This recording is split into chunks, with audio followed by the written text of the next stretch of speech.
রাবণ সহস্রার্জুন পরশুরাম ଆଉ ପ୍ରିୟ ଥିଲେ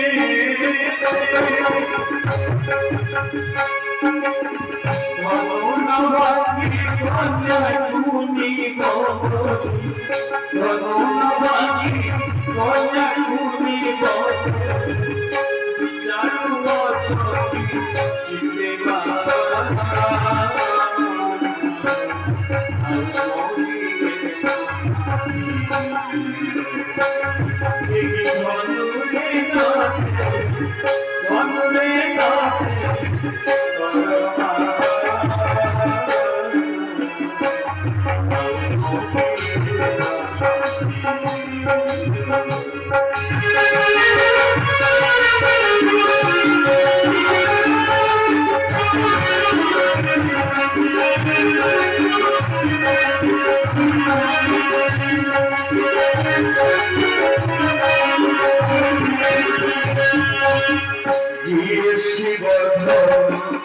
ভাঙ্গি বস